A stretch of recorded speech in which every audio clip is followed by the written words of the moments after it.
Kingscreek is a horror podcast, and thus the content in this episode may not be suitable for all audiences. Listener discretion is advised.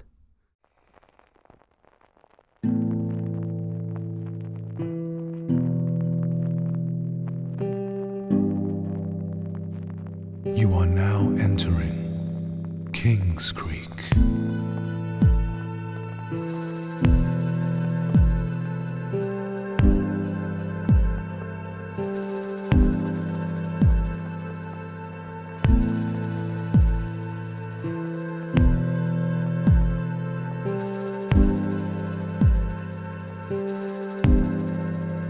Episode 19, The Plague Doctor.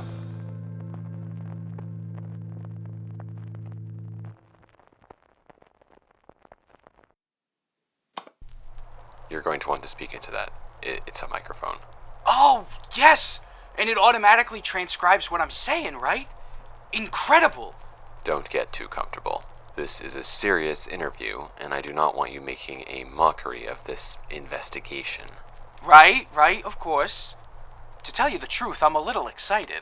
I've never been interviewed before. It's incredibly satisfying to see someone take an interest in my work. An interest is one way to put it. Now, will you let me get started? Of course. Go right ahead. Right. Welcome back to my show. This is the recorded statement of the suspect behind the Crimson Apothecaries incidents. And I call you, what, Old Red Sal? Just Sal is perfectly fine. The old and the red parts are informal. I figured. I have some questions for you. I'm sure you do. My work has garnered quite the reputation, if I'm to understand correctly. You seem very cheerful about it. Well, I'm allowed to be proud of my work, aren't I? That's not a crime. No, but murder is. Murder? That's a little dramatic, don't you think, Damien? That's another thing. How do you know my name? I've never even seen you in town before. 30 minutes ago, all you were to me was a name in some files. Right. I suppose you wouldn't know, would you? Well, it's not for me to explain, but let's just say I've heard things. Through the grapevine. Things about you, who you are, where you're going. Where I'm going? But we're getting off topic. You want my story, right? I have some pretty important questions. Come on, aren't you a little curious? You want to know how I came into possession of this little shop of mine, don't you? How I rose to my academic heights? You can ask me as many questions as you want after that. But I know you're just itching to hear how it all came to be. Make it quick. Knew you'd be hooked. I do pride myself on my strong intuition. I was born Salvatore Byrne, a citizen of the English colony of Massachusetts. The story begins in the year 1788 with my own failure. Because yes, I'll admit it, I started as a failure. I am of a scientific mind, you know. I was gifted with an understanding of the world that none of my peers in the colony of Massachusetts could hope to comprehend. Which isn't to say that they were stupid, no. For their circumstances, they did remarkably well. But I was the only one who possessed a true desire to understand the world around me, the way it worked. I was fortunate enough to have been given an opportunity to learn how to read, and I used this talent to devour the few books I had at my disposal. There was the Bible, of course, but I also had access to one of my neighbor's encyclopedias, where I could read about as many topics, collections of knowledge, and especially scientific disciplines as I wanted. In particular, the discipline that captured my interest the most was medicine. It's such a complex subject requiring an understanding of the mind, the body, nature, chemistry, all wrapped into one package. It was my life's aspiration to become a student of medicine, and perhaps to find fame and fortune doing so. My largest roadblock, however, was my own lack of resources.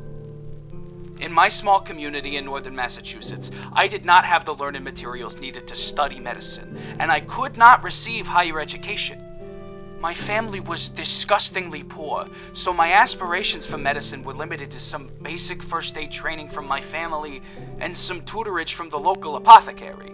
He was a wise man, but not a rich one, so his guidance was limited there as well. Out of desperation, I conducted some of my own experiments on some of the neighbors' livestock.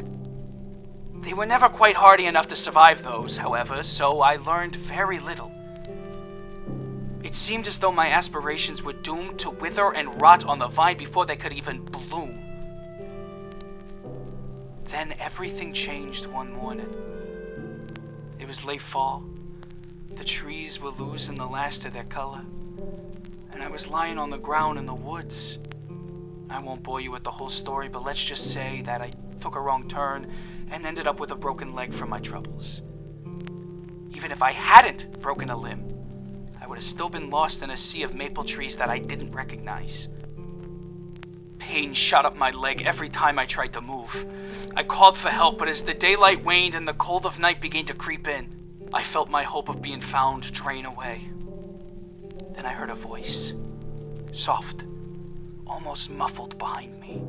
Even all these decades later, I can still remember everything it said, as if it happened yesterday. Ah, patient. Excellent. Words first words. I twisted my torso around to look at where the voice came from, though I immediately regretted it after a fresh wave of pain washed over me from my leg. I squeezed my eyes shut and groaned, never getting a good look at the source of the voice. Through the pain, I heard movement, crunching leaves, footsteps, the sound of a large bag being sent down. My leg throbbed, and then it dulled. I blinked my eyes open to find a figure hunched over my leg, gently massaging it where the break had occurred. It was tall, covered head to toe in thick black cloth. It wore black leather gloves, a wide-brimmed hat, and a strange pointed leather mask, almost like a raven's beak. Even its eyes were covered, hidden behind shiny black goggles. I looked down at my leg. My pant leg was still torn from my fall. There was some dirt and light bruising where I had landed, but the actual break was gone completely. It was like it had never even been there. I looked up, wonderstruck at my savior. It looked back at me, the goggles shining in the twilight. I got the impression it was studying me. We sat there for a long time, staring at each other. The figure didn't move an inch, and I took the time to recover my senses. The sun had fallen fully below the horizon, and the stars began to twinkle when I finally broke the silence. "My good sir," I said, "I cannot properly express my gratitude. How can I repay you for this generous act of service?" At the word repay, the figure moved for the first time in several minutes. It sat up, cocking its head to one side, as if lost in thought. "Payment." The figure's voice was soft and muffled, dulled by the leather mask. "Yes, I suppose that is what comes next." It turned its attention back to me. "Typically, I would take something that you value as much as your health. A prized possession, perhaps, or a beloved creature. You are different from my usual patients, however. I see in you potential.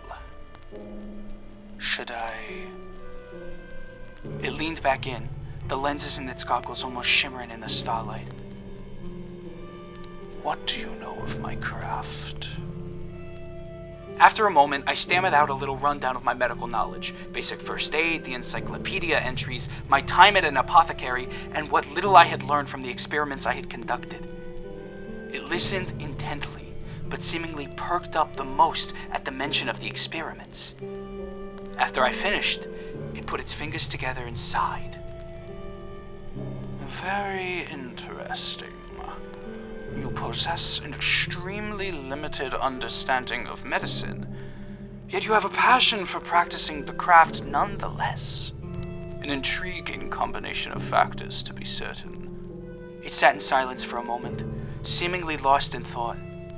Then, in two jerky motions, it clapped its hands on its knees, leaned its head back, and let out a strange noise that seemed like an attempt at a laugh. "Of course!" it cried, its voice warbling. "It's so simple." It turned its head back to me. "I'm going to make you the greatest offer you will ever receive in this meaningless little life. If you take it, two things will happen. One, your debt to me for healing your leg will disappear as if but a fine mist. Secondly, you will receive the power and opportunity to become the finest medicine man that this new world has ever seen. I will give you everything." It leaned in closer, so that the tip of its mask was almost touching my nose. Its next words were barely a whisper. "All that I ask in return is for you to give me your human life." Maybe I should have thought about that deal more, but I was starstruck by this magnificent creature, and the possibility of seeing my dreams come true that I accepted almost immediately. Wordlessly, the robed figure reached out a gloved hand, and I shook it.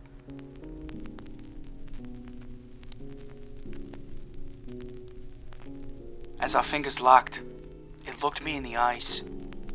I mean that when I say it because I could almost see its eyes now, shining through the nearly opaque glass.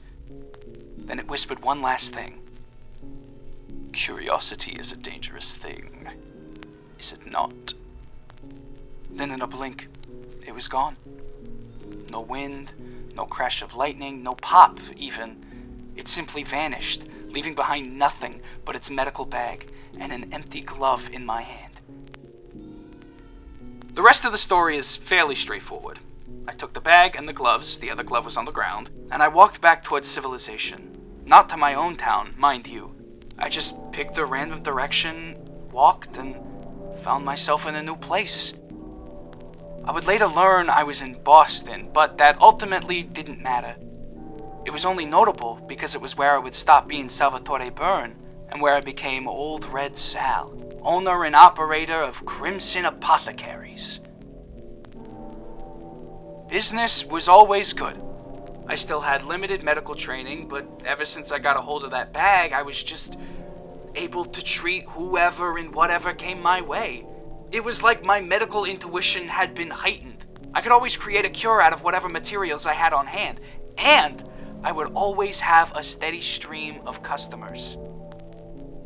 Of course, there was a downside for my patients. The robed figure from the woods hadn't been lying. For every injury or ailment I cured, I always had to exact a price. Not one in any dollar amount, though I did occasionally take those as well, help with the little things here and there. I couldn't tell you why I had to do this, just that I knew I needed to. However, this didn't bother me nearly as much as I thought it would, once I realized that this was the perfect avenue for me to resume my experiments. Seeing what I could do, expanding my scope, all through the avenue of my medical practice. It was fulfilling in a way I couldn't explain. And with minimal, meaningful damage. My primary customer base was the immigrant worker types, so it's not as if it mattered greatly what happened to them in the end. More interestingly, I began to notice how I was affected. You see, ever since that night in the woods, I haven't had to eat or sleep. I didn't age, I never got tired, I never got so much as a headache. I never received any injury ever. It was as if I was perfectly preserved from that moment in time. Well, aside from the incident in 1855. It was a bright spring day when I received the letter. Already a strange occurrence because despite my clear talents and eye for scientific fortitude, I rarely received any correspondence of any kind. I didn't mind, the work was its own reward. But the letter changed something. It It was from a Brit, a wealthy man of industry who, according to the letter, was moving westward to start a colony of his own. Not in the Maine colonies or in the Louisiana lands, mind you, but the brand new Washington territory, just a year after it split off from the Oregon territory. He branded it as a scientific venture, a great leap forward, an immeasurably valuable contribution to the collective knowledge of Western civilization. And he wanted me to join him. He was a strange one, this Emmanuel Sorensen fella. I thought his motivations noble, if a bit stereotypical for men of his type. But what truly struck me, what stopped me from throwing out the letter altogether and continuing my business on the East Coast, were the last few lines of the letter. Forward progress comes at the cost of danger and uncertainty. But as I'm sure you know, danger is just power from a certain point of view. And, as they say, curiosity is a dangerous thing, is it not? As I read those words, I felt a stab of pain on my fingertip. Reflexively dropping the letter to grab my hand, I saw a single trickle of blood. A paper cut, it seemed. The first injury I'd received since that night in the woods. I took that as a sign. Of what, I'm still not exactly clear, but it was enough to get me to move out west. I've been in Kingscreek ever since. And the rest, as they say, is history. Can I ask my questions now? No flair for the dramatic at all. What is it with the youth today? Well, yes, you may proceed. Great. First, and I think most obvious, what did you have to do with the death of Mark Bachman? What? You heard me. Did you poison him? Get him to take one of your medicines somehow? How? How'd you do it? Why'd you do it? Do you have anything to say for yourself for taking his life? Whoa, calm down. I think you've got the wrong guy. What? I didn't kill Marcus, why would I? He was perfectly harmless. Never even got close to figuring out where I was. It's a shame, honestly. I was hoping to get to talk to him at one point. He seemed like an interesting fellow even after he refused my gift. But I suppose these things happen to us. So you had nothing to do with his stroke? No, I had nothing to do with that. I don't think the shop was even in town when that happened. That actually brings up another good point. What the hell is going on with this shop? It appears and disappears seemingly at complete random, but somehow it was right in the... out there when I needed it. And this... the last description I got of this shop said the floor was tile, but this is wood, and more to the point, it looks ancient. You tear it up sometime in the last century? Now there's an interesting question. The truth is, the shop was just here when I first showed up in Kingscreek, all prepped and ready to go. It always has whatever materials I need, it always goes where I want it to go, and yes, sometimes I change up the look. And no, I don't need to physically tear the floors up. Good Lord, can you imagine? Right. Experiments. What's the deal with that? You're a healer or a doctor or whatever, right? What exactly are you trying to prove by running experiments on your customers? Well, I mean, how else do I prove my own scientific theories? The scientific community, as is a corrupt system. They don't allow anything that doesn't conform to the common narrative. Common sense practices like bloodletting, phrenology, colloidal silver medicine, magnet therapy, and more, all dismissed as pseudoscience, while they propose crackpot ideas in their wake. Like small little creatures that you can't see are supposed to be the cause of sickness now? Complete balderdash. Are you talking about germ theory? It was something ridiculous like that, yes. Anyway, I found that whenever I use my new intuition, whatever product I believe works, just works. I always make the right pill or elixir or what have you, and it always has the exact intended effect. Including the horrifying side effects? They aren't side effects. I just have an interest in, let's call it, pushing the limits of what the human body can handle. And besides, it's not as if people from this part of the world care with their heritage. Heritage? Dude, you sound like my grandpa. I don't think that anything justifies the kind of heinous shit you pull with people. I mean, you don't even ask them if what you're doing is okay. Isn't that part of, like, science experiment ethics or something? An overrated one, yes. I feel half the fun of these projects is the surprise, you know? It's really interesting to see how different minds take this kind of challenge. Oh yeah, like the challenge of having your face replaced with spiders or your lungs filled with hair or whatever. Sometimes you have to suffer through hardship to solve the problem. Would you call chemotherapy ineffective solely because it makes the patient's hair fall out? Oh, so chemotherapy is real, but germs aren't? Great, glad we established that at least. I give people what they pay for. I provide the solutions they seek. They just pay for it in an unconventional way. And what about when you charged Peggy Meyer $50 for the treatment that made her starve to death? I didn't.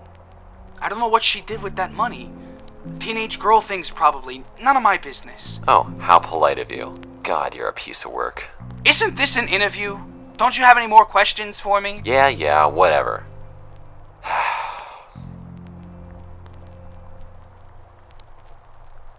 What about the man in the suit? What? In the account of Martin Howard, you remember him, right? Of course, the recipient of the Eye of Morpheus. What about him? Well, in his account, he mentions seeing your shop decades after you two first connected. And before he passed out from the shock, he recalls seeing a strange man in a black suit exiting the shop. What can you tell me about him? Isn't anyone important, just a customer. Really? He's not even like... JP's not important, no. Do you have any questions about my work? We'll swing back around to that, I guess. To answer your question, I was actually wondering if I could ask you about the case with Stephen Reynolds. Daniel Reynolds, you mean? Stevie was the brother. He worked in the shop. It's easy to get them mixed up, I understand. No, I mean Stephen Reynolds. What? Why? Daniel Reynolds was the test subject there, wasn't he? I gave him the cold medicine that inverted his organs.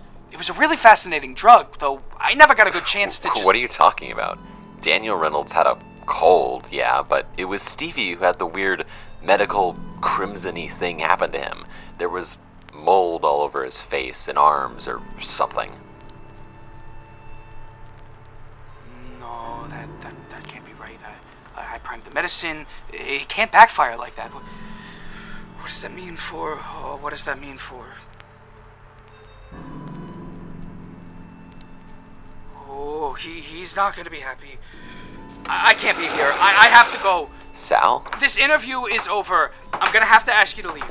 Wait, what? But what about Sarah? Out now, or I swear to all that is holy, I will drop you off back in that watery hellmouth. And turn off that microphone.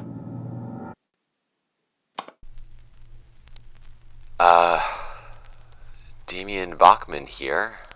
I'm standing outside of my aunt's house, and I didn't walk here. Sal pushed me out the door, and then I was just here. It was so weird. 99% of the time he was so smug and self-assured, but the look in his eye at the end... I think I have a lot to process. I'll make a full update later. This is Damien Bachman signing off.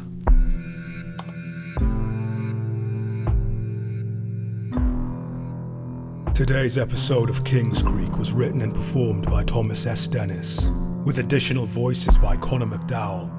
It was produced by James Makepeace, and the score was composed by Kai After Kai. Script supervision is provided by James Makepeace and Ryan Kennedy. Our cover art is by CyberGrapeUK, and our social media manager is Ryan Kennedy. All episodes are a production of Tracer Magnum Entertainment. If you'd like to support the show, rate and review us on Spotify, Apple Podcasts, Castbox, or whatever service you use to listen to our show.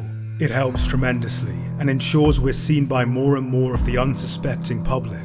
If you'd like to get in touch with us or become involved with the community, join our Discord server, post on the r/Kingscreek subreddit, or follow us on Blue Sky, Instagram, TikTok, and Tumblr, all under the handle @KingscreekOfficial. Share with your friends, family, or anyone else you want to ensnare in our web. And above all else, thank you for listening.